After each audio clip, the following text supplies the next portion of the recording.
What radio? The music you want. With your host, Keys Dan. I think it's time for you to start to seriously consider salads. RadioWhat.com. What's up, party people? It's Keys Dan with RadioWhat.com, DJLittleRock.com, coming to you live and in living color from the Radio What studios, and this is my podcast, What Makes You Famous. It's an extension of the RadioWhat.com internet radio station that I've been running for quite some time. And if you need DJ services, where do you go? DJLittleRock.com. Check availability and get a free price quote. And maybe you can have me at your next event. Yes, I like to party with the people. Speaking of partying with the people, today on the program, I have Stephen Jewell. Culture is what he's also known as. He is a DJ, producer, and an artist. And you get to have him in your ears in the next little bit. This week's shows, it's Halloween. I have nothing on Halloween. How about that? This is the first time in a long time that I have not had a Halloween party on Halloween. So my Halloween party will be on Friday. This will be Friday at the Rab in Conway, Arkansas. The video dance party karaoke jam. Yeah, come sing a song with the people at the Rab, with your friends. And we're going to do it in costume this time. Yeah, so have some fun. They got the full bar, the kitchen, the pool tables, pool tournament Friday night at the Rab. And then out on the party patio, they got shuffleboard, foosball. You playing the foosball, Bobby Boucher? Yeah, you are. They also have a giant Jenga game, checkers. So there's so much to do while you're having some fun and waiting to sing on the stage right next to little old me. And then, of course, we'll have some dance music because, the dance floor is all lit up. It is the Rab, the club to be in Conway, Arkansas. That starts at 8 p.m. and we go until about 2 in the a.m. Yeah. And then Saturday, I have a Sadie Hawkins dance in Pottsville. How about that? I'm kind of stoked about that. You're not invited. So only if the girls ask you. I think that's what a Sadie Hawkins dance is, right? Is a girl asks the boy to dance. Yeah. I guess that's non-traditional. Do girls ask boys out? Maybe. Well, they will this weekend, I guess. I like doing different things. All right. I need to talk to Stephen Jewell. Mr. Culture himself. Let's find out a little bit more about Stephen Jewell. Calling Stephen Jewell now.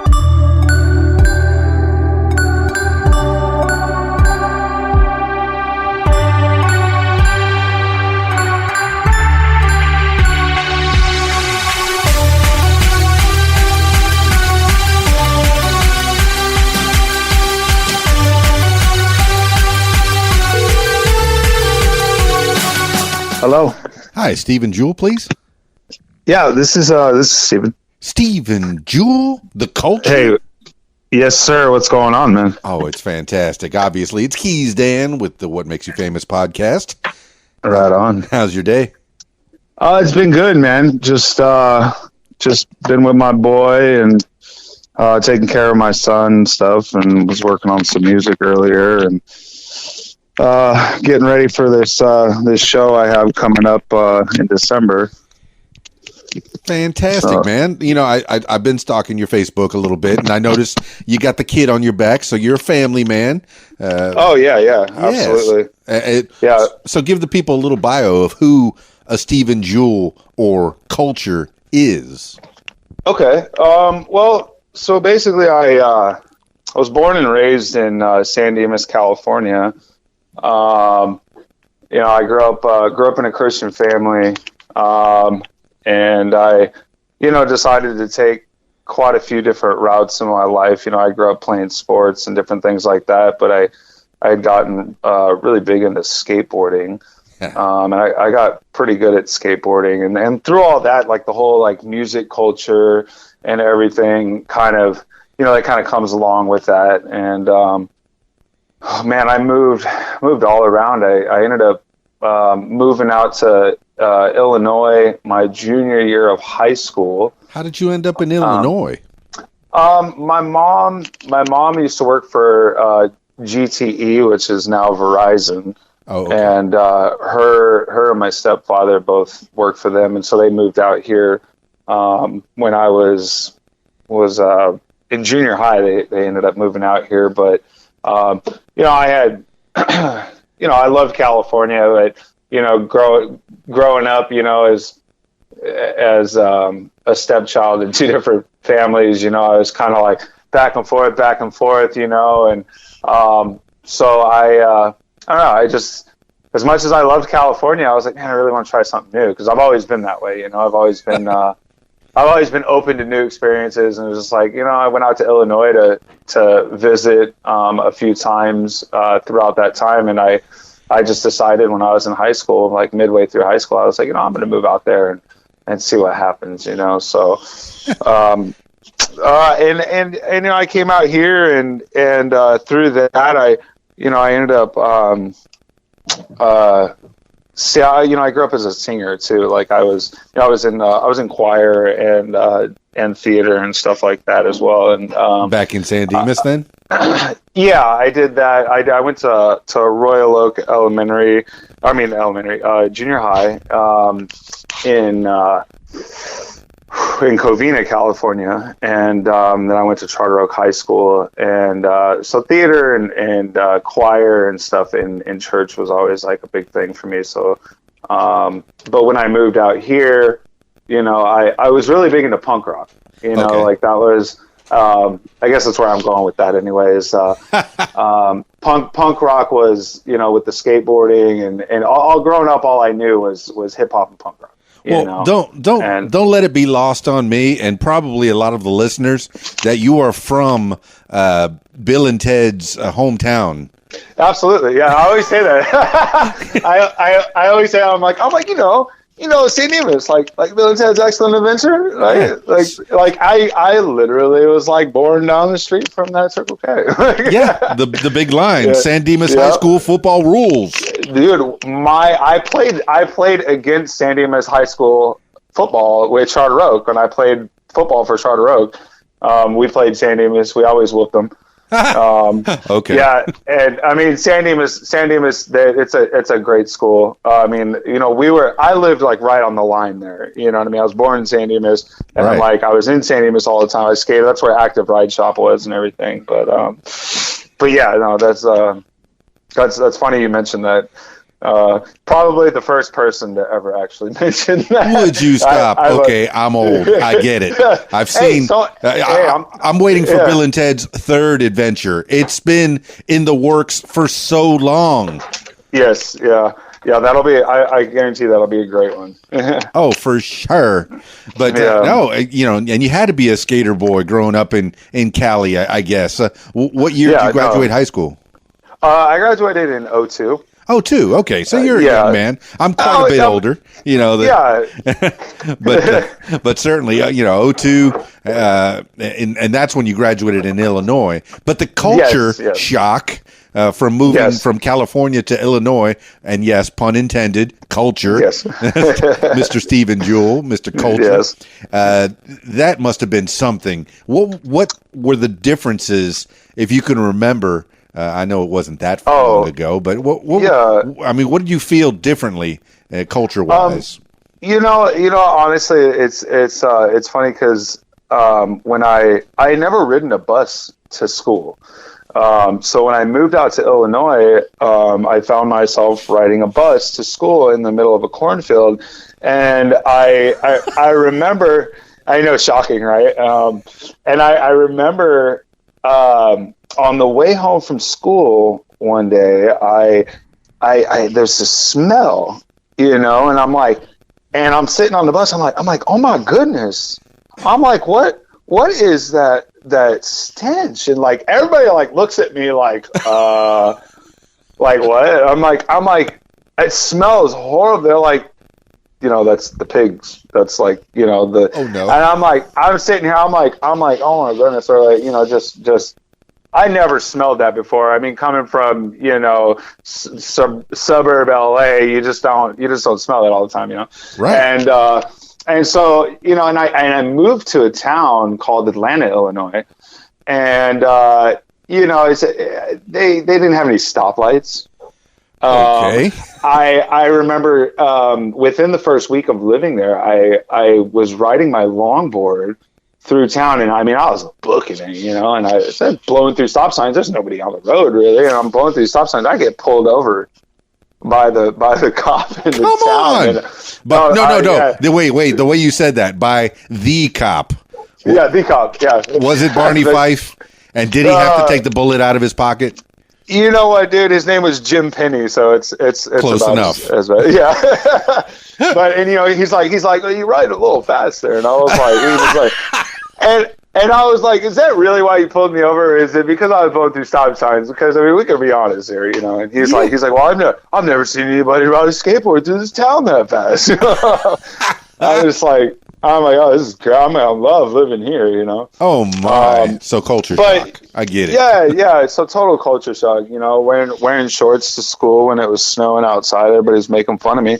You know, and everybody said, well, you know, it's snowing outside, and I'm like, yeah, but I'm inside all day. Which, by the way, I never had a locker in California. Like, I had my own locker. We had indoor hallways. We didn't have. I mean, we were inside, but there wasn't gates around the school. We didn't have security. It was like, okay, you know. So that was interesting moving, you know. But honestly, it did change my life and my perspective about life. You know what I mean? I can see that. I moved from Miami to Arkansas, so yeah. That was a bit of a change, and I did notice some white stuff that showed up around Christmas time. Sure. what is that's not the white stuff that I knew from Miami, which is a whole nother story. Right. Sure. Yeah. No. Absolutely. But you know, so yeah, snow is something different. That's a bit of a culture shock. But you, you say we would have to go. Oh, go ahead. Yeah, I was gonna say. Well, you know, as far as the snow goes, on a regular basis for winter, that was new as far as walking out my front door. But I did snowboard. I learned how to snowboard in Mammoth when I was probably like 13 or something, you know, and so I would go up to like Big Bear and Snow Summit and stuff, and you know, I definitely had experience in some snow, so it was just a different type of snow. There was no hills, or there was no mountains, cool. I should say. That you had that balance. Yeah. Okay, so that's something you've had from an early age. My family on my dad's side, and you know, even my mom's side, we did go camping a lot. We went boating on my mom's side. We went hiking on my dad's side. You know, it was. I mean, I've hiked, you know, Yellowstone and Sequoia and all of that stuff. So.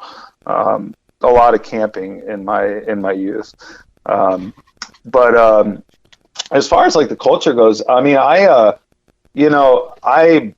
as far as musically, after I graduated high school, you know, I moved to Indianapolis and I got my associate's degree in mechanical drafting and engineering, and by the time I graduated college, I was like, I don't want to do this.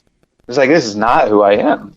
You know, I was like, I couldn't see myself sitting behind a desk. So how did you end up taking those classes? Because that's pretty brainy. I was going to call you a nerd, but you're a skater. So oh, dude, I'm such a nerd, bro. I really am deep down inside, and behind all the tattoos is just this redheaded nerd that honestly only got good at skateboarding because that was the one way that people would be like, oh, we accept him. Okay. Oh, if you got tricks, you get accepted. You know what I mean? Well, you say you never took a bus to school in California, so I'm guessing you rode your skateboard to school. Oh, absolutely, yeah. Oh, okay. That was one of my favorite things. But I did do architectural like drafting type classes through high school. And so when I got around to my senior year, my parents basically they gave me an ultimatum. And I said, well, either you go to the military or you go to school. And I'm like, my dad, my grandfather, my brother, my uncle, they all were in the military. And but I'm different. I was different, and I was like, I'm an artistic type of person, in a way. And I'm like, we had this LTI come to my woodshop class, and they did a presentation, and I was like, you know what?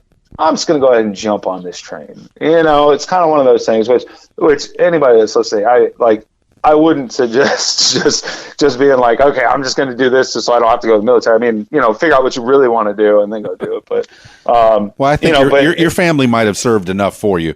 So sure, yeah, I think they handled it. Yeah, so I jumped into that and I did mechanical drafting, and when I graduated, I moved back to California, and I became an electrician. So what took you back to Cali? Did you still have family over there? I actually got kicked out of my mom's house. Okay, that happens. Yeah. Well, because so in college, I got introduced to more of a party life. I'm trying to kind of base this a little bit around music too, but also just about my life and the things I've been through. And of course we're going to get into the music. Yes, you are Mr. Right. Culture, and you have your own promotion business, your production. Sure.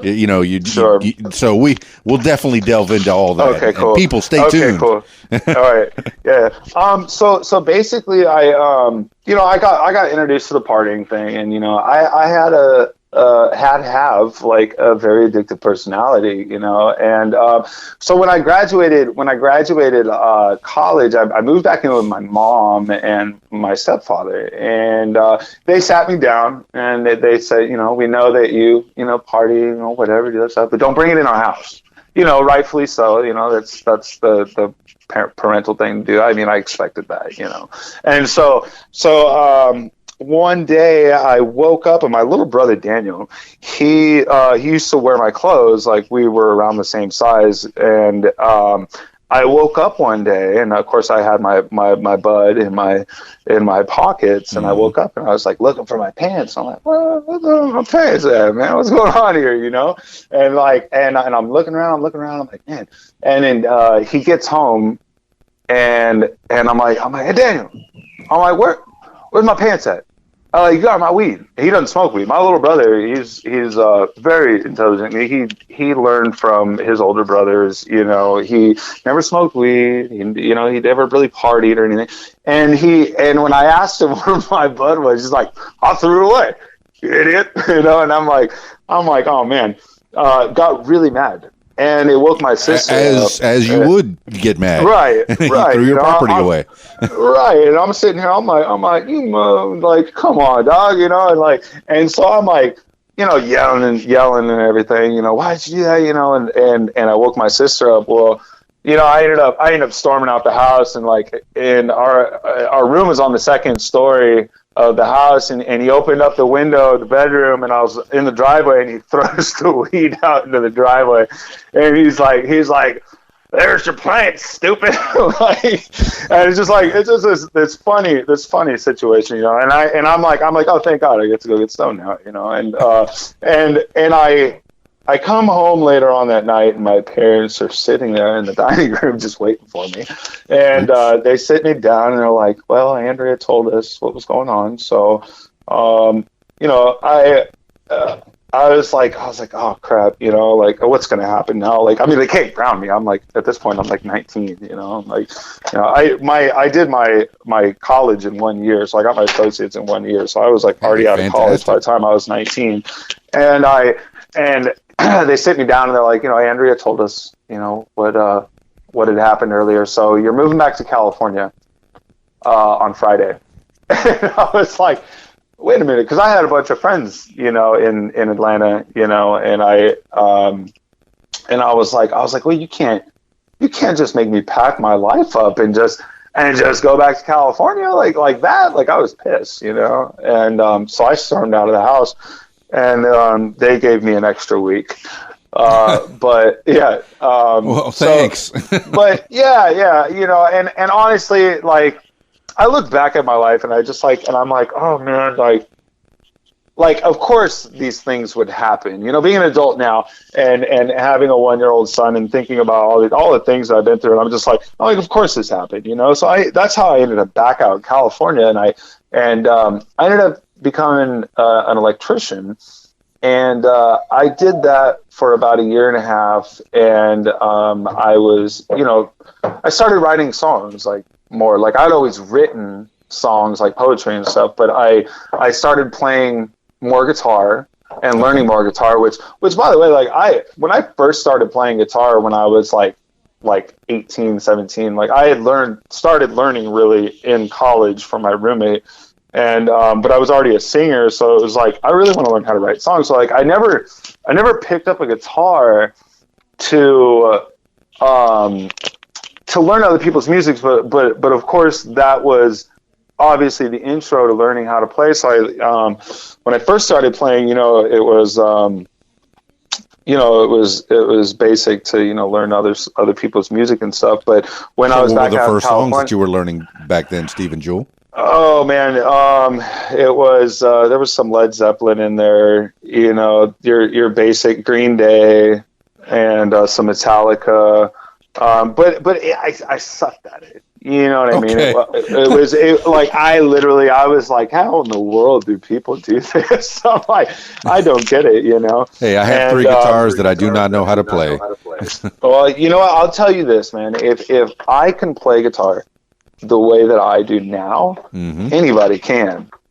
Truly, anybody could play. If you put the right amount of energy and the right amount of time into anything, and I mean, I'm a true believer in that because like I said, I absolutely stunk at playing guitar. Yeah. And since then until this day, I've played metal music, I've played punk rock, I've played jam, hard rock music, I've played country. I mean, we'll get to that. I played country with Alex Flanagan for a little bit out in Nashville. I lived in Nashville for a little bit. But that was way later on down the road. Well, take me through. Okay, you got kicked out of the house in what, 2004 maybe, and that was 2003. That was 2003. So you did do 1 year of college and got your associates right away. Yes, sir. You are a smarty pants, Mr. Stephen Jewell. You know what? My parents always told me that. Honestly, I was a C student growing up, but it was only because I didn't apply myself properly. As I guess I am, I'm able to do these things, but I would never apply myself because I was always on that rebellious path. But I was just and I would get lazy and I wouldn't do homework and different stuff like that. But when it came down to it, I got through it. Well, to me, A, B, C, you're in the top 3. Sure. Sure. So you had this engineering degree, but did you do anything with it at all in Illinois or even in California? You know what? No, not at all. I use it for applications to other types of jobs. But when I got the electrician job, it was through a family friend from church. Oh, okay, and good. I kind of just, it was a blessing. I had gone back out to California and I started going back to church a little bit. And, I started, going back to that narrow path a little bit. Well, what kind of church were you into? It's traditionally like a Baptist church. A Baptist. Nowadays that same church, which my parents still go to that church, it's Grace Church of Glendora. It's non-denominational now. You know what I mean? It's Baptist. That was just, it was called Grace Baptist Church. But I mean, realistically, it all comes down to the doctrine and the people that are there. Yeah. So. Well, I mean, the church. I was Catholic and now I'm American, so you grow. Sure. But the church, I always thought was the good fellowship. And as long as you're meeting people that are treating you right, and I think that's the way to go. I mean, were you? Yeah. Was it the fellowship, or was it the learning about God and such, or music maybe? Growing up, it was, or even to the present of what we're talking about, in as I got that electrician job, it was about the fellowship then. Growing up, it was definitely about the doctrine and learning about Jesus Christ and learning, I didn't really I grasped the concept of God and Jesus and the stories in the Bible. I didn't grasp the depths of why those stories are told and the proverbs and everything like that, like these things that are in the Bible that are meant to kind of help guide your decisions in a way.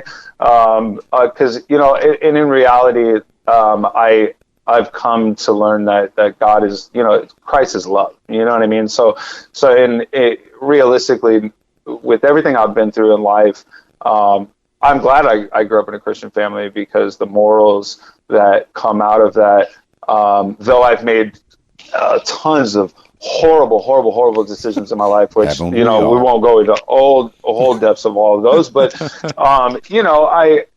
I have this foundation, you know what I mean? That still helped me learn and love people, like the whole basic, treat others the way you want to be treated, for a basic one, that's the golden rule, baby. You know what I mean? And honestly, that's helped me and that's hurt me. Yeah. So, that's, it's all in how you utilize your love. And, I try to love everybody as my equal, and, I'm no better than anybody. I've spent many of years, just to fast forward to the past 5 years, I've spent a lot of time helping a lot of artists, Very good. because I, if I were to like squeak through, this 2003 electrician thing, I ended up with a couple different bands doing like punk rock and different things like that. And then I ended up coming back out to California and screwing off for a couple more years. Back out to Illinois and screwing off for a couple of years. And then I went back to California and I became a union carpenter. Okay. And I, well, that was different. Yeah. When I had come back, because I was only back out in California after college for about 1.5 years. Okay. And I had come back out to Illinois, and I basically just screwed off. I was doing more drugs, and I had some part-time jobs here and there, and I was just being a goon, doing what kids do in their 20s. So what were you doing with the music at this point, Stephen Jewell? And when did you actually get into it? Because you said you were doing some theater and choir before that, or was it just choir? It was theater and choir. Theater and choir in high school. And how far did that go? Did you do any plays or anything? Oh yeah. Yeah, I did some plays at church, and I did Mary Poppins in elementary school. Oh, okay. What role did you play? It didn't go anywhere. I don't even remember now, to be honest with you. Oh no, okay. no, actually no. I played one of the chimney kids. Hey, fantastic, man. That's cool. Yeah. But I played oh man, what was the name of that play at church? I did a couple of them. There was one where I played a demon. Okay. Yeah, in church. Well, because it was. I can see it. Oh my goodness, it's in the Bible. Right. I don't remember what play it was. My apologies. I don't remember exactly which one it was. No worries. And all this, Stephen Jewell, is just really building the base on where you are now. This is right. This is giving me an idea of when was the first time that you were performing in front of people, and how did that entertaining? How did that make you feel? And when was the first time that you sang in front of people? And did you do solos, or was it only in choir? That was in theater. The one solo that I did have, it was at a church play, and there was there was this character called Hans Bronson, and there was a song. It was called "I Is Me," and I was the one singing it. And it was like "I is me, I is me, I is me," And so it had different octaves. Sure, yeah, and as a kid, my vocal range has changed a lot because smoking does that to you. Okay. So it gave me the more raspier voice now. But like you and Steven honestly, Tyler, baby. Right. I he had such a sweet voice. Oh, absolutely. I used to, being a punk rock enthusiast, I used to make fun of ass rock all the time, like Nickelback and stuff like that. But deep down inside, I love Nickelback. Of course, man. And I love, like Seether and Tool and like all these hard rock bands. And it's funny. I always say this. I'm like, I used to make fun of them all the time because I thought that was like the punk rock thing to do. But then God was like, hi, you're going to do this, but later on, we're going to give you that voice and we're going to see what you do with it. Because, I'm through, like, and I like got this like hard rock voice. Yeah, you did. But it's like, but I like it, and I have different types of voices, I suppose. But when I started really performing, in front of people, with a guitar and a band and all of that wasn't, until probably around 2007 or something like that, 2008. Okay. I was in a progressive like hard rock metal band called Seven Ply. Okay.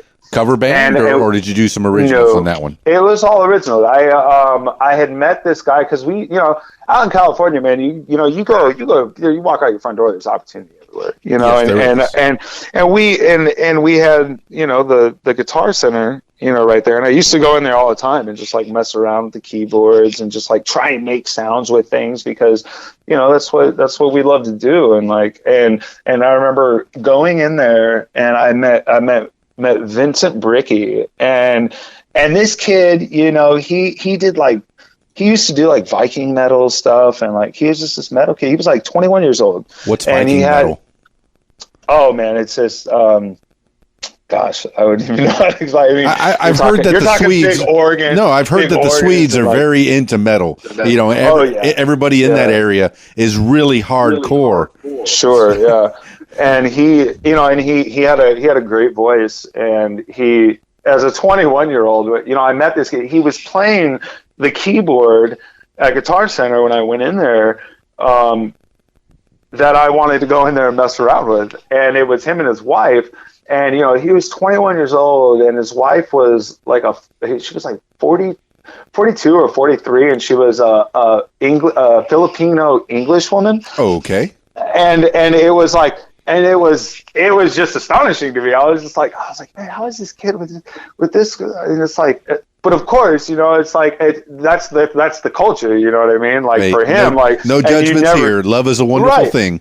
Right. Never. And I was just, I never met anybody in that kind of circumstance ever, and so naturally, we started talking, and I was like, yeah, I'm learning. And at the time, I was like learning how to produce on Audio sessions, and I had some crappy recordings, and I was like looking for a band, and I was like, man, I really want to like start really taking this to a different level, And so previous to that, you were recording yourself on guitar and maybe the singing too, kind of accompanying yourself using Audio. Yes, Audio sessions. I started on Audacity. Okay. Which, if there's any producers listening, we all know what Audacity is. It's a bare minimum. It's literally play, pause, record. You had to. There was no bus like thing that you had to. I mean, it's just, it was easy to understand, and so that's kind of like where I had started. And so, mostly I've been Cool Edit and now Adobe Audition. I'm looking at Adobe Audition right here in front of me as we podcast. Absolutely. I actually have Adobe Audition. I never use it. I actually use Logic Pro now. Okay. Along with a lot of other plugins and machines and different things like that. But, teach me. Tell me everything. We can get there. How much time do we have? You can go forever and ever. Amen. Okay, cool. Stephen Jewell, this is your life, man. I appreciate that.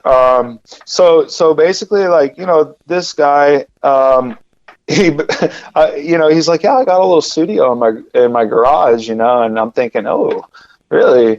Yeah. He's like, yeah, I dare you to come over and jam. He's like, because like, and I was like, really? Okay, we're gonna do this right now, And I, so I picked up a 12 pack and I went over there, and like, I'll go into this garage and kids got the PA system set up and the MacBook and everything. He's got a sweet guitar and a drum set and all these things, and it's just me and him, and his wife, who was very supportive of his career and everything, and cool. and he taught me so much, about playing metal music and just progressions and just different things like that, and we one by one just started putting this band together. And which we ended up putting Justin Parada, Justin Parada was the bass player. He, I went to school with him. I'd known him since second grade, and so I, naturally, I asked him. I was like, "Hey, man, I got this thing. You want to come and play?" And then there were three. And then there were three, right? And then so there was this place called Friar Tuck's, and that was out in Pomona. And we used to go out there all the time because they had little punk rock shows there. And I remember going, and there was this guy playing drums by himself to like a recording on the stage. And I was just like, huh. And, and I'm looking at Vincent and I'm like, we should ask this guy to come play. We should ask this guy to come try out. That should round out the band, a little backbeat. Right, sure. And we didn't really like both of us sing, but like there was no way I was gonna play this metal stuff on guitar, and I was more infatuated with playing the guitar in a band than I was singing. And there was no way I was going to play the guitar and play this music and sing at the same time. And Vincent, he was able to do it, but it just wasn't it, And we ended up going out to Guitar Center one day, mm-hmm. and we're out in the parking lot, and our fashion's loud. And so was the weed in this car next to us. So it was a couple of rappers. Okay. And which was boxing it. You're right. It was Jay Swoop and Young Meta. Young Meta. Oh, he named names. Hey, it's wait, good, but it's man. legal in California, yeah, isn't it? Absolutely. Hey, these are my bros, man. Now, and that was how I got introduced to starting to do hip hop. But we'll get to that. And dig it. Put a pin in that. Yeah. And naturally we got out of the car, and like I said, our fashion's loud, and so these guys like, no, you gotta look like rock stars, blah blah blah, it's like, oh yeah, bro, and we're just like, putting this band together, we're talking to them, just chopping it up out in the parking lot, and they're like, well, dude, our buddy Renegade is inside and he's buying a guitar right now, and he's a singer, and he's a punk rock like singer, but he helps us with hip hop. And I'm like, oh really? So not much longer later, his name's Joseph Rennick, called himself Renegade, and he comes walking out. And I'm looking at this dude. He almost looks like Bradley Noel, and like almost like sounds like this guy, and I'm like, and he's tatted up, and he's like, loud like we are. And I'm like, if this guy sings, dude, this is it. It's all coming together, Stephen Jewell. You know what I mean?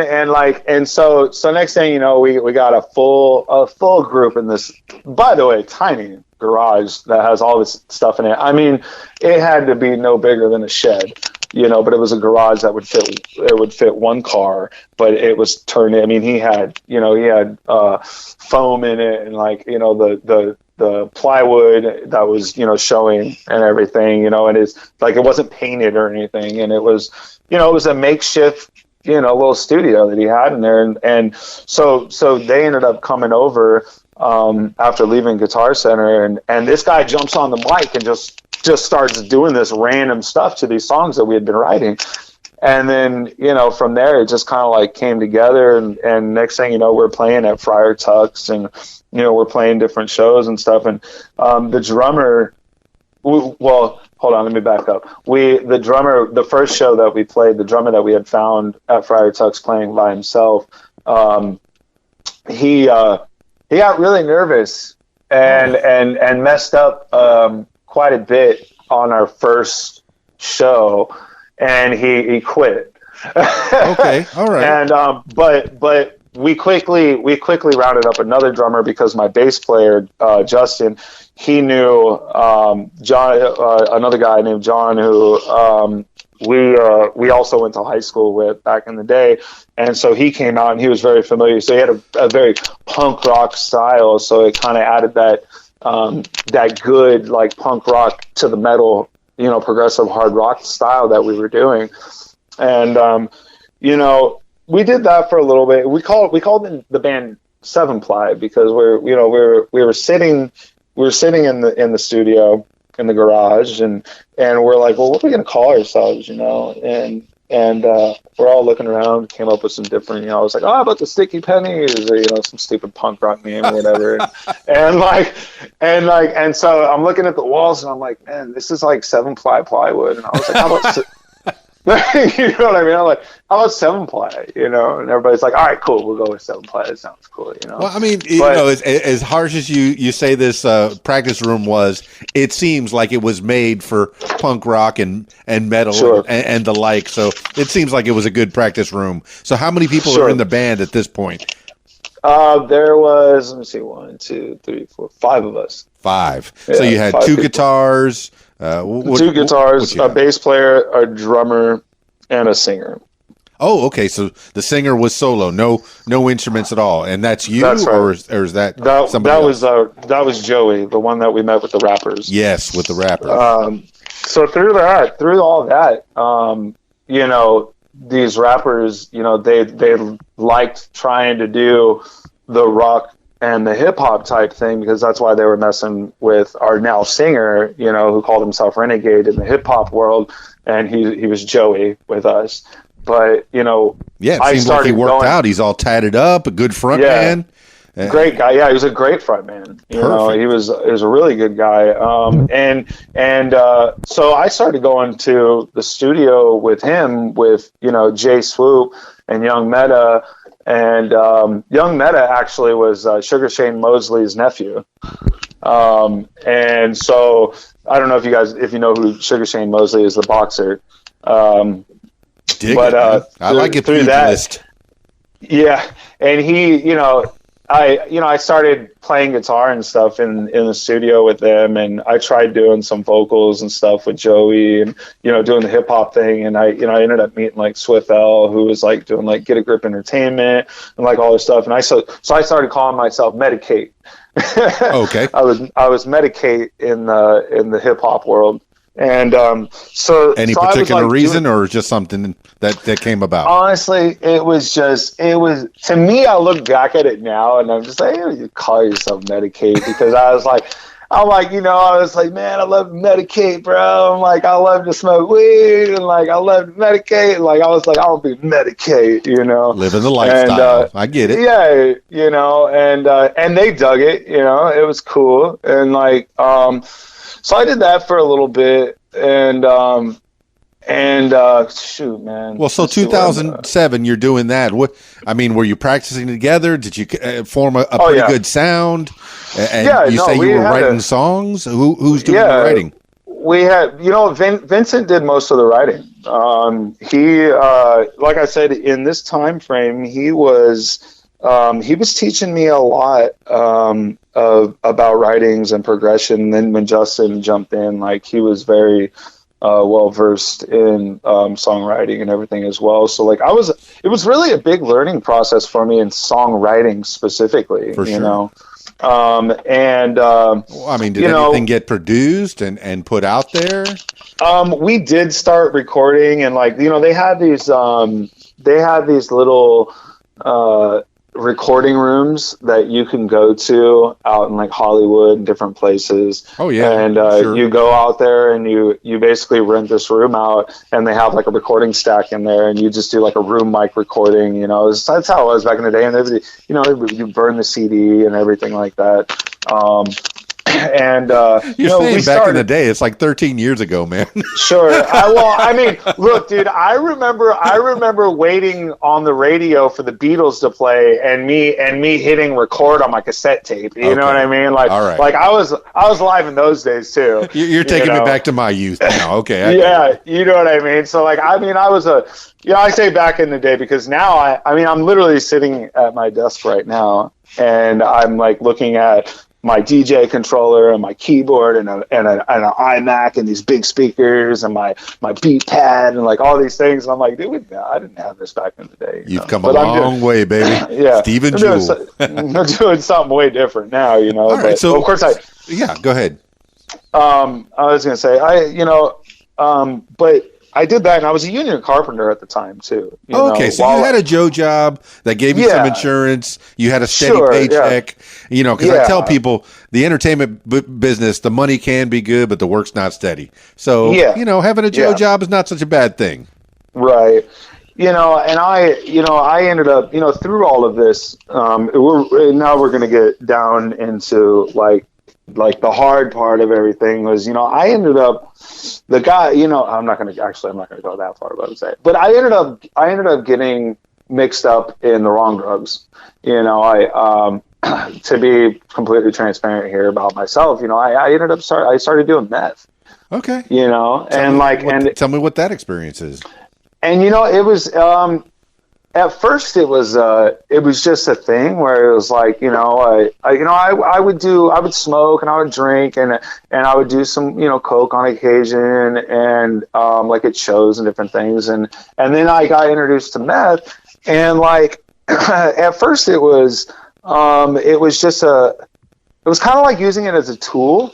And I know it sounds weird. I mean, I'm sure there's a lot of artists out there that can relate to why I'm saying that. Right. There has to be something good about it because so many people do it. I have to live vicariously through you.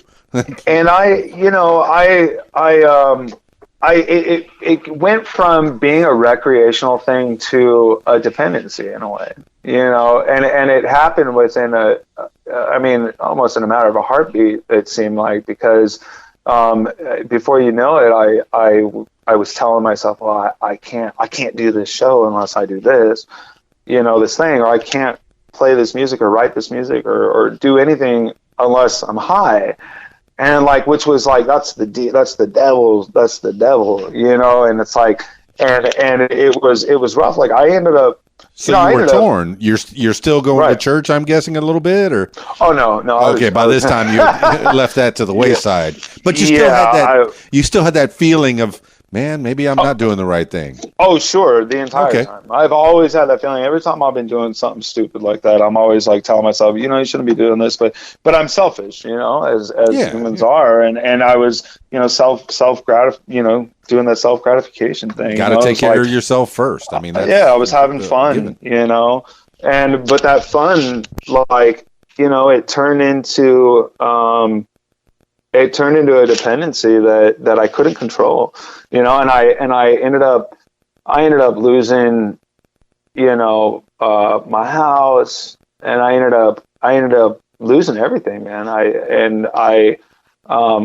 My band, all these things, the band split up, all these things. And it just, it was hard, man, and, we ended up losing. So this is another part of the story that like, it was like crazy for me. It was like, after John, the drummer, had moved on to another thing. So we were out a drummer, and this was like before like the meth had gotten like really bad and stuff. But, I met another drummer, at a Guitar Center named Brian Cox.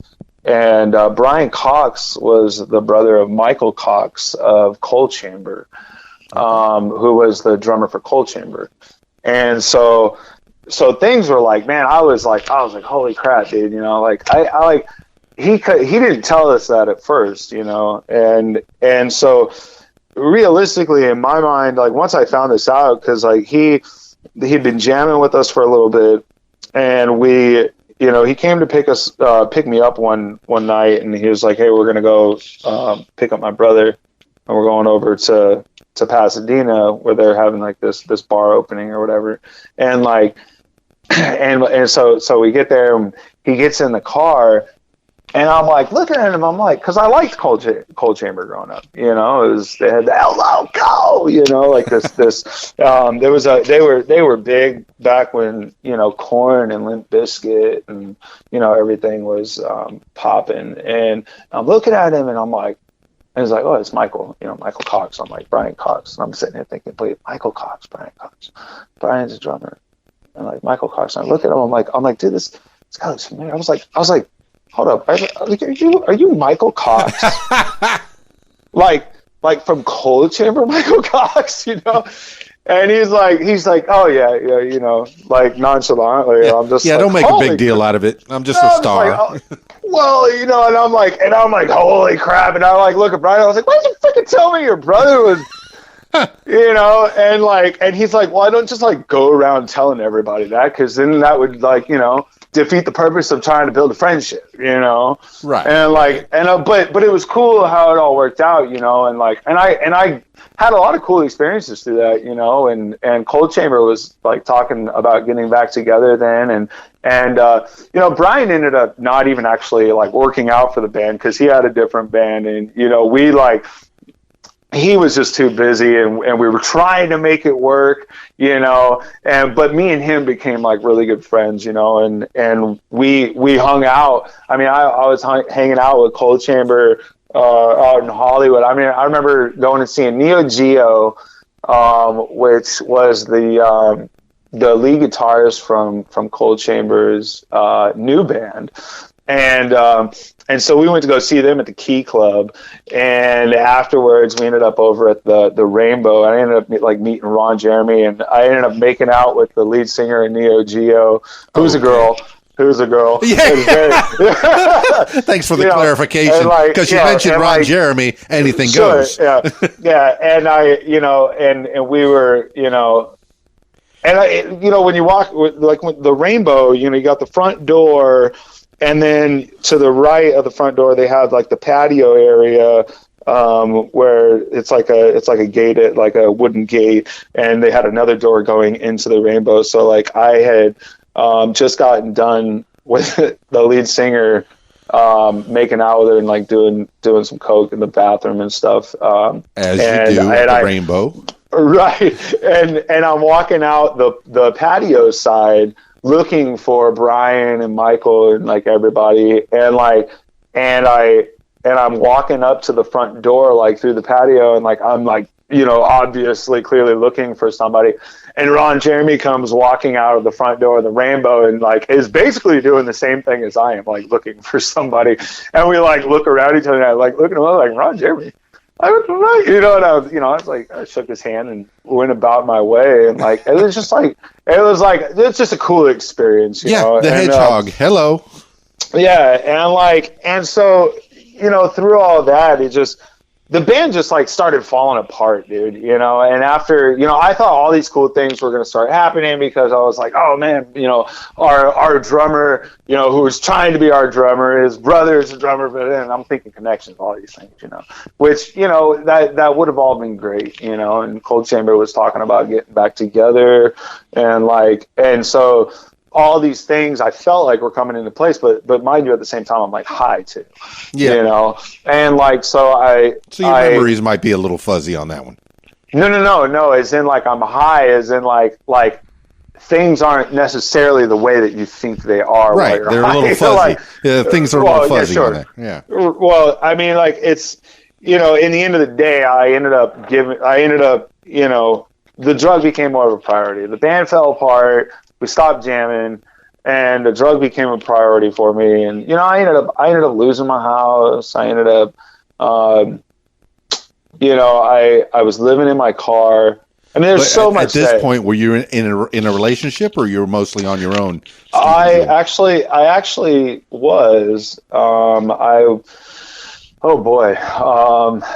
I mean, you don't have to delve into it if you don't want to. Oh, I was just trying to establish whether you had a responsibility to somebody or you were on your own, you know.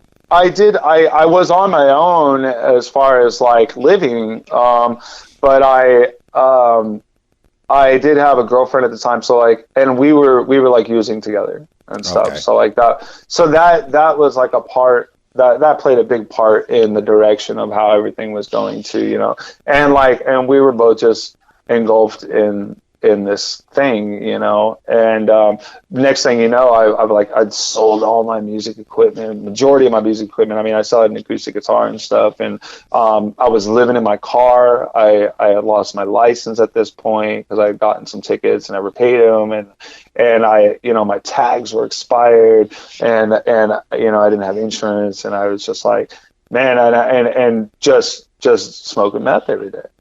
Sounds like 2007, 2008. You're spiraling, right? You know, and I'm running around in circles, and I finally had gotten to this point where I had it. I just had it, man. You know, and so what do you think was rock bottom? To be honest, at this point, this was actually around 2010. Yeah.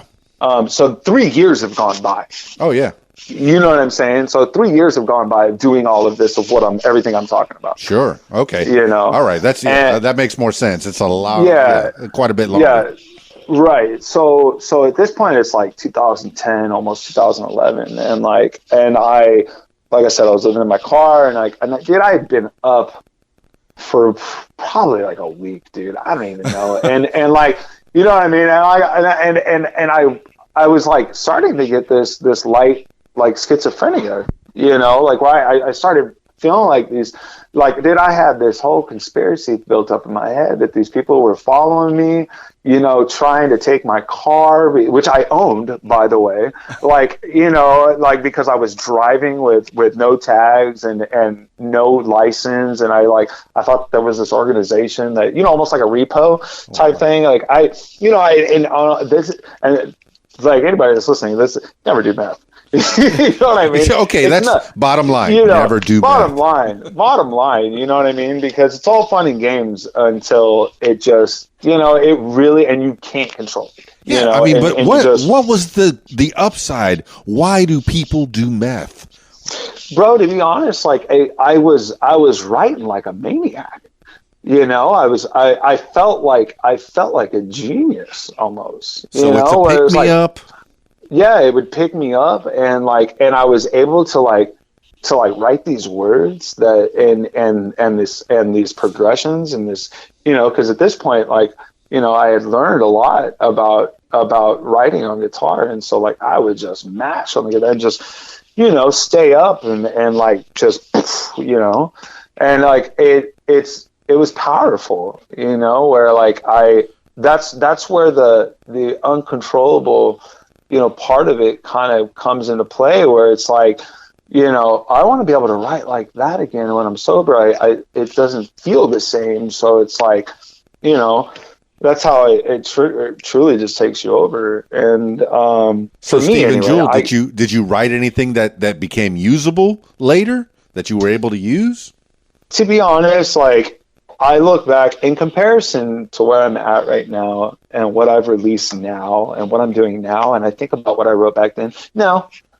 Okay. You know, there was some nothing that you could be real proud of, or no. I mean, as a musician, as a writer, like, I'm proud of a lot of the stuff that I write, but like the musical path is always progressive. You know what I mean? So this was a huge learning time for me, and it was. There's some cool songs in there that I had written. There's a song called "Nasty Habits" that I wrote that is actually on YouTube. There's a music video for it that I did years down the road, and it is probably my most solid song. And I'm saying that as in. For then, because everything I wrote by myself was way different than what I ever did with my band. Okay. You know what I'm saying? As a writer, because like I said, Vincent was doing most of the writing in the band. And so, like, I was following along with what he was doing. And, you know, everything I was writing on my own through this process was, it was mostly acoustic, you know? And so I wouldn't say that any of it was gold or platinum. You know what I mean? But in you know, Nasty Habits is my brother Robert's favorite song I've ever done. Well, all right. And I did actually go after. Well, I'll get to that part. But so here I am back in my car, you know, and I'm sitting in front of my girlfriend's house. What kind of car was it? Just so we have context. It was a 2005 Civic Si hatchback. It's a little tiny car. How do you? Oh yeah, but it was a cool car. It was a cool car, but it's nothing to live in, man. Sure, no, not at all. I mean, I had racing seats in that thing, and the shifter knob was on the dashboard. Do you know what I mean? So, excuse me, I'm eating some Lucky Charms here. I'm getting a little ASMR right now. So yeah. Yeah. So I'm sitting in front of my girlfriend's house at this time, and I'm just like, dude, like, I'm thinking that these people that are driving by, I like, let's quotes, keep seeing the same people, and I'm like, these people they're following me, you know. Like I said, I've been up for like a week, you know, or something. And you're in their neighborhood. Of course, it's the same people. Sure, exactly, right. You know what I mean? You think realistically about this down the road, and you're just like, okay. But anyway, I didn't tell my girlfriend at all. You know, at this point, I was just like, I'm out of here, dude. And I take off, dude. And this is in Montclair. And I jump on the 10 freeway. And I'm like, I'm headed down the 10 freeway going towards LA. And I'm like, man, what am I going to do? I'm like looking in my rearview mirror, and I'm like, I'm still thinking these people are following me, dude. And I get off in San Dimas, Glendora area. And I was like, two people can play this game. So I get behind this car, and I'm like, you can follow me, I can follow you. Who knows if this person was even following me, dude? You know what I mean? And I'm just like, if they catch you behind them, you're going to be freaking them out. You know what I mean? I'm like, two can play this game. And then so I end up in the Target parking lot in San Dimas, right off the 57. And Grand, and I'm sitting in my car, and so there's the coffee. I believe it's a coffee clash. I was right there, so I go inside the coffee clash, and I have my laptop, and that's like how I would like communicate through Gmail with like you can call people and stuff like that, and like I didn't have a phone, and so I'm using their Wi-Fi, and I call my girlfriend. I'm like, so I left. You know, I'm like, people are following me, blah, blah, blah, you know, and I'm freaking out, and people are walking into the coffee clash. You know, I'm sitting there thinking, man, all these people are involved in this thing, and they're closing in on me, bro, you know, and I'm like, and they're all looking at me weird. Well, of course they were looking at me weird. One, I was a punk rocker with loud, long red hair, looked like a flock of seagulls. Okay. You know, and a deep V-neck with skinny jeans and a pair of Vans. Like, I was allowed a bunch of tattoos. I'm a loud person. You know? I think I'm painting the picture here. I got the picture in my mind. Yeah, and I'm tweaking. Of course, they're looking at me like, dude, look. Either they're looking at me because, whoa, look at this guy's hair or his outfit or his tattoos, or they're looking at me because, like, oh God, this guy's tweaking dads right now, you know. And so, like, I'm like freaking out, and I go outside and I go to my car, and I'm like, and I'm pulling things out of my car, and I'm like yelling at people in the parking lot, and I'm like, are you a part of it? Are you a part? You can have my car. I was like, you can't have my Bible. You can't have my guitar. I'm taking them. You can have my car. You know, and these people are looking at me like, whoa, dude, like what is wrong with you? You know, and so like I kind of like settle down a little bit, and I go and I sit at the tables out front of the coffee class, and I'm playing the guitar. I still have video on the hard drive from my old laptop from that time of me sitting there with my guitar trying to play these songs and stopping and like crying and like talking to you know, I'm filming myself, and I'm just like, man, I feel like I'm being followed. I feel like an animal right now, like all these things. And this sweet girl comes out from the coffee clash, and she like comes out. She's like, hey, can I help you with anything? She's like, are you okay? You know, I've seen you out here, you know. And I'm like, you know, I'm telling her these people are following me. And she's like, sweetheart, I don't think anybody's following you. And I'm just like, no, you don't understand. You don't understand. Like, no, these people. She's like, sweetheart, I don't think anybody's following you. And I'm like, man. And she's like, do you want to use the phone? Do you want to call somebody? And I'm like, at this point, like I came to a fork in the road in my ability to choose. Do I call my mom and dad, who are down the road, and just stop this garbage? Yeah. You know what I'm saying? And just stop it. Or do I call my girlfriend and find a way to go back over there? Or do I just say screw it and leave and go back there?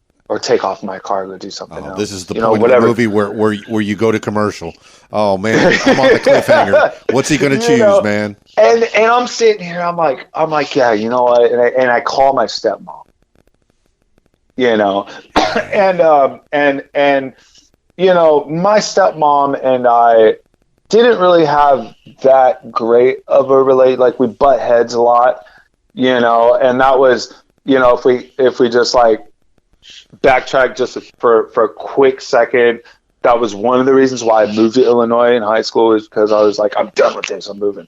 Okay. You know, and I didn't mention that then because I wanted to wait till now. You know, people have relationship problems. Now, when did your folks split up, if you don't mind? When I was 4 years old. Okay. Or like 2 or something like that. Yeah, mine did too. So I mean, it's America, you know. Yeah. And I mean, you know, my stepmom and my stepfather had been my stepmom and stepfather and taking care of me on both sides, excuse me, for my whole life, you know, like they helped raise me, you know. So, but we didn't get, you know, me and my stepfather really didn't get along that well either. But I'm a mama's boy in a way. You know, me and my dad have a great relationship. I have a great father, great mother. You know, we have. My dad and I don't really communicate that well necessarily, but I think that's just because that's how my dad is. Like, he's a crane operator. Like, he's a hardworking man. Like, he's, you know, if you're not paying the bills, you're wasting your time. Like, sounds like a manly man, and, you know, military guy. Yeah, sure, totally. You know, great father. You know, definitely gave me everything I needed. Not necessarily everything, even though he did get things I wanted, but he made sure everything I needed was there. So I call my stepmom and I'm like, hey, I was like, you got to come pick me up. I was like, you got to come get me in my car. I was like, I'll explain, you know, but I need you to come get me. So her and my little brother show up, and she drive, you know, she shows up, and like my stepmom and my dad, they knew that I was living this like lightweight rock star type lifestyle in a way, you know, and I don't think they really understood like how far into like the drugs and stuff that I was. Like, there was kind of like unspoken between us, you know. And when she showed up, she just like took one look at me. She's like, oh my gosh. She's like, are you okay? And I was just like, no. You know what I mean? I was like, I'm not okay. Like, I was like, I am so far gone. Like, I need to, like, you know, like, drive. If you know, she drove my car home. My little brother, you know, he's like 18 or 19 at this time or something. He never seen me like this, and he's driving me in my mom's car back to the house, and I'm like, you know, telling him just like, you know, never do this, you know, never, like, you know, like you would as an older brother, while your little brother's sitting there looking at you like, right, dude, what's going on, bro? You know. And this is a different little brother. This is my dad's son. My dad and my stepmom, not the one that threw the weed out the window. That was okay. That was my mom's son. Yeah, he's still in Illinois, right? Yeah. Hey, I guess we got to give a big thanks to the girl at the coffee shop. Absolutely. that handed you the phone and let you make that choice. Absolutely. Big ups to her. Good job. Yeah. She knew something was up. Obviously, I was screaming at people in the parking lot. Like, but she had the heart to come out and like say something to me, you know. And so we got back to my parents' house, and my older brother Robert, who's like actually my only blood like sibling between my mom and dad. He's a year and a half older than me. All my other siblings are between my mom and stepdad and my dad and stepmom. But my brother Robert was living in the trailer in the driveway of my dad's house at the time, in between, you know, he was going to school at Fullerton Community College and stuff out in Orange County. He was doing like summer classes and stuff. And so we got there, and I told my mom, my stepmom, I was like, block this car behind all the cars, you know what I mean? And I was like, you could have my car. I was like, I'm done, and at this time, I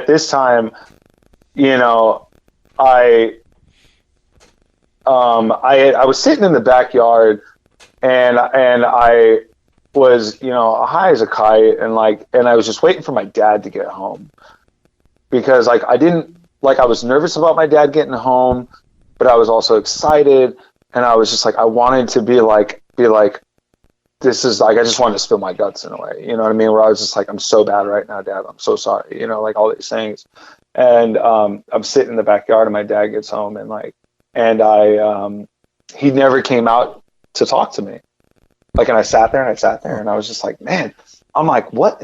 I was like, why isn't he coming out here to talk to me? So I had a switch, and I was like, you know what? Screw this, And so I grabbed my backpack and my laptop, and I start walking down the road, and my dad storms out the front door, and he's like, get back here. And I turned around, and look, why would you care now?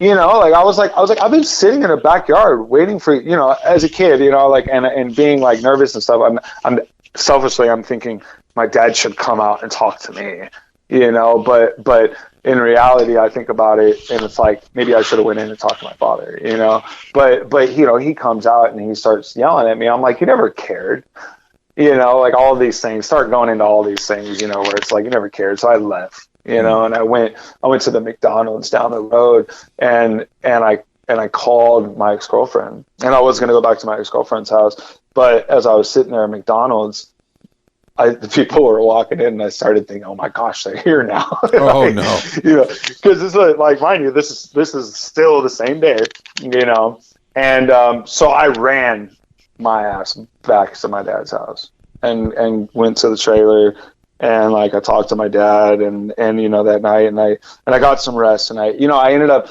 tying myself to my brother's hip. And going, my brother was very involved at the church that he was going to, Crossroads and Moment Church out in Orange County. And he, like I said, was very involved there. And he was taking classes in Orange County at Fullerton. And so I tied myself to his hip, and I quit cold turkey, Wow. And any repercussions? You said I did go to the hospital once. Okay. I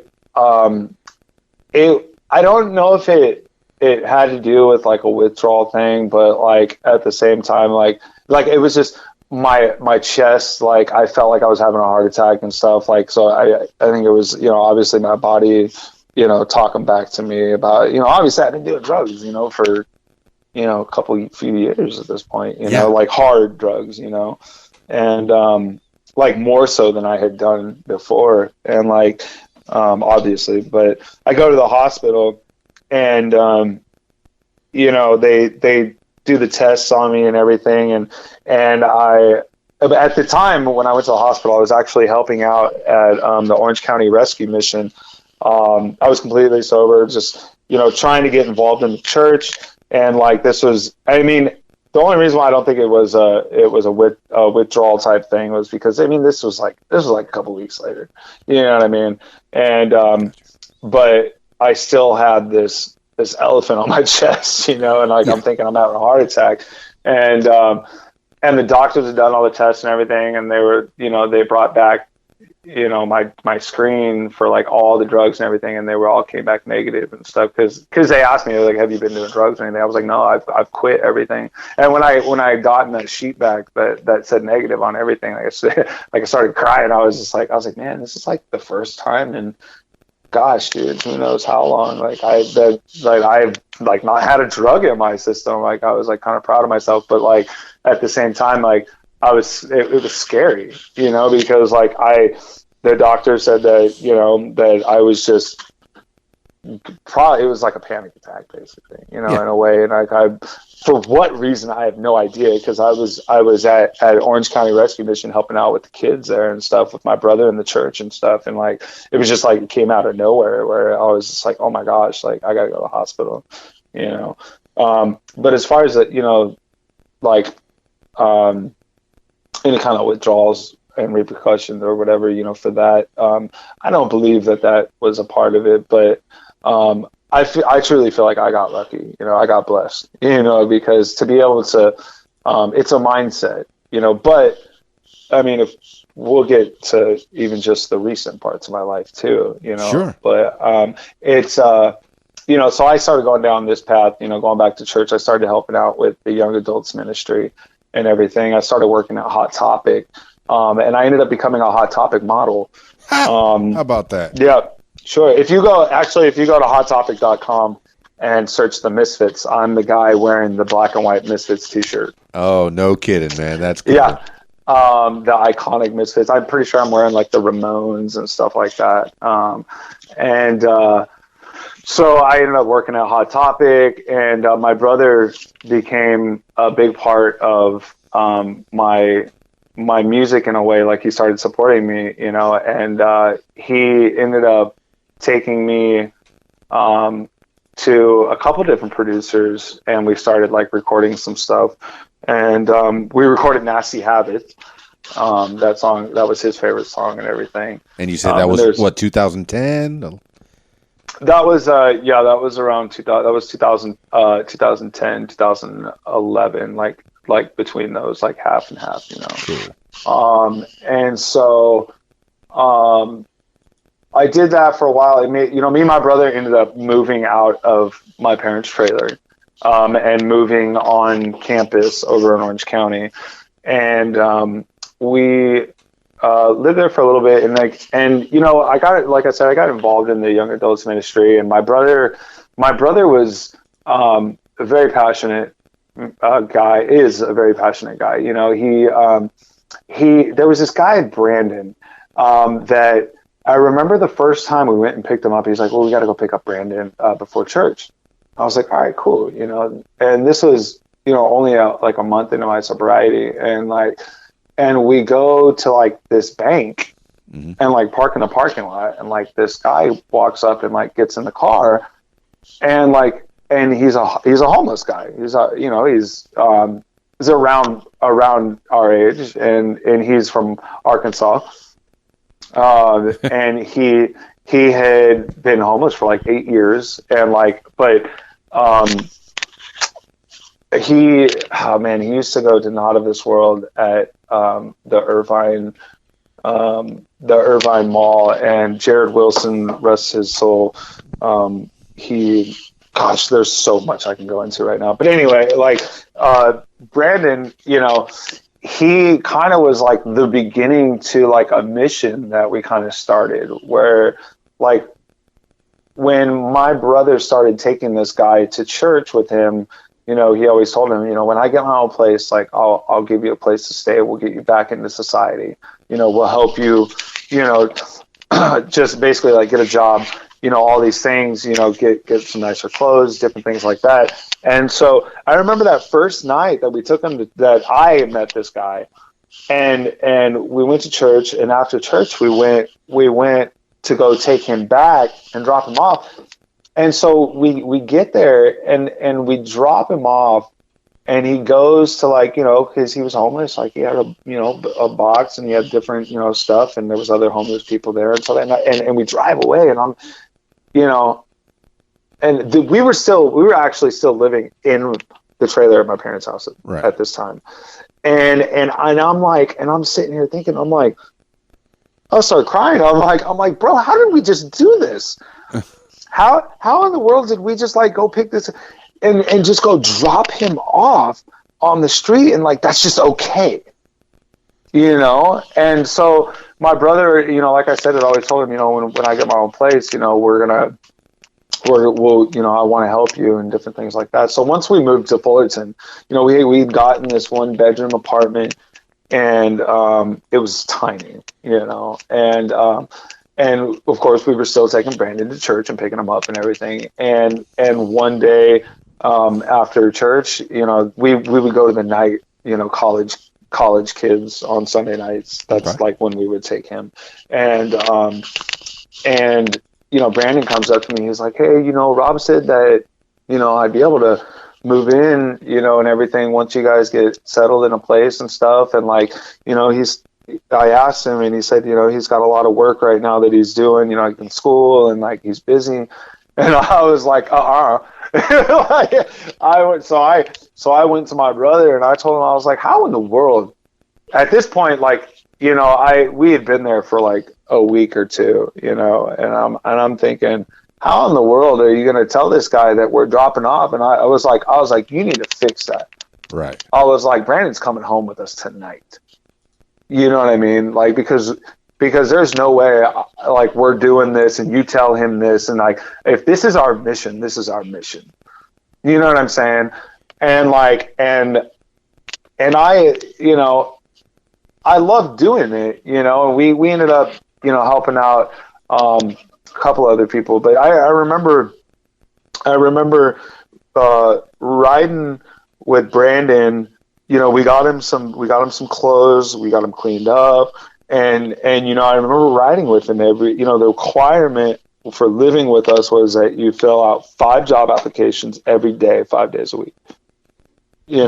And so I would ride with Brandon, and he was a very insecure person. He would quite literally was used to people, spitting on him and just like, not taking the, he's missing a bunch of his teeth, and like, he wasn't used to like trying to get back into society. Right. So like, that was like our mission was like, I remember riding with him and helping him fill out job applications, helping him, kind of learn how to approach managers and people, and how to say certain things, and how to have the confidence to be like, I want to do this. You know what I mean? Yes. And so he ended up getting a job at the 99-cent store, and he started his way back into society, and we actually ran this campaign called Brandon's Smile. And we raised the money to help fix his teeth and everything. And so like this was like a huge like time of my life where I started learning more about love and like the love for Christ. Of course, I always had the morals, but going back to church this time, being a little older, I started understanding a little bit more in depth about what it was to serve others rather than to be so selfish. Well, Stephen, it says a lot about you and your brother that you took this man and you kept your word. Sure. And you brought him, back to some semblance of normalcy. Yeah. Have you kept up with the man? Is he still doing good? Yeah, his good? birthday was actually just the other day. And he actually, he's back out in the Midwest. He has a car now. He has his license. He's doing a lot better, Well, that's good, Stephen Jewell. You did some good for this man. I mean, he did as much good as I did for him, and I honestly am so blessed for like the good that he did for me, Absolutely. and for us it was like, and like realistically at this point, I like I said, I was working for Hot Topic, and I was going to the studio, and I had my buddy Garrett. Oh, and by the way, I did look you up on Hot Topic. There you are, Joe the Ramones and the Misfits shirt. There you are. Sure, that's awesome. It's so crazy that it's still there. I did that so long ago. Like that was 2011. When I did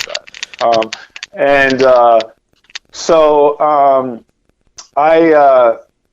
It was more for my brother, though. If we could be, if I could be completely honest, after doing it for a while, like I was like, yeah, we had a couple people living with us, and it was a really small apartment. And me as a person, even though I did love helping as much as we were, like I started getting like antsy, and like the small space and like all of these things. And I was like, man, in my the guy that I was like trying to, he was going to be my drummer and everything. I was working.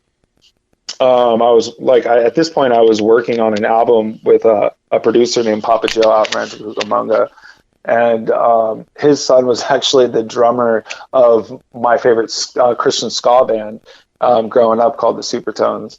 Okay. And so it was just like, it was a cool like connection that we have. Like Jerry Moto from our church was very well connected in the music industry and stuff. And he actually I ended up hiring these other musicians, but I really wanted my friend Garrett, who was staying with us as well, to be my drummer. But I hired the musicians to be on the album and everything, which, gosh, if Papa Joe was listening to this right now, if we were talking about karma or anything like that, I still owe Papa Joe like $1,500 to this day. And I honestly, I really want to pay that.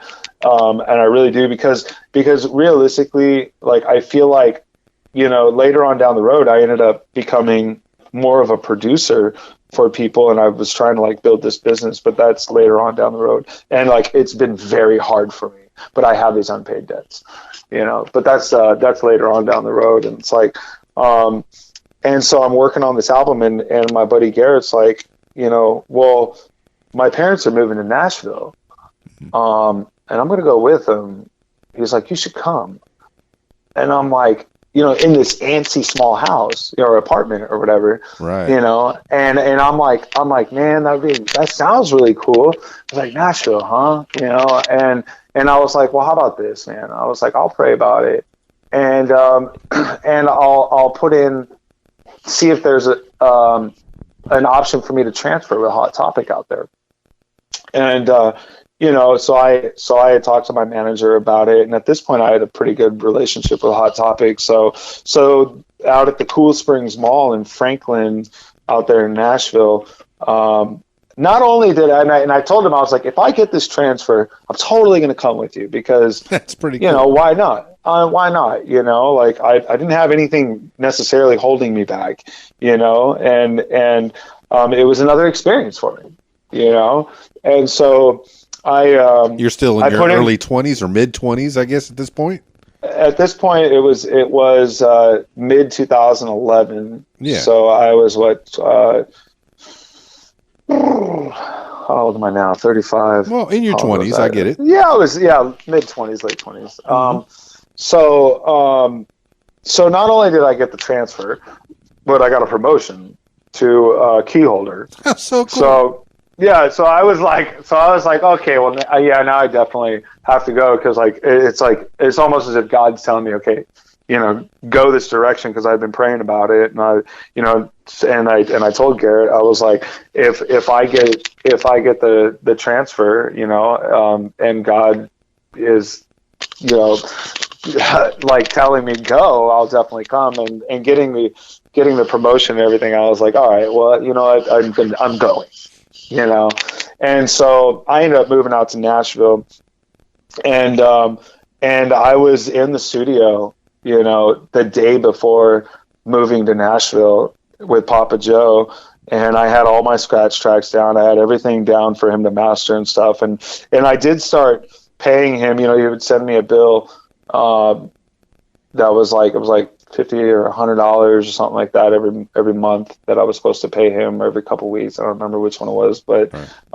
Because I had agreed to pay this, and he was going to continue mastering my music, and he was going to eventually I would get it, And I moved out to Nashville, and I stopped going to church, and I started trying to make friends and different things like that, and I ended up meeting Brianna Tyson, because my friend Stephanie, back out in California, who used to do my hair. So I was very particular about my hair.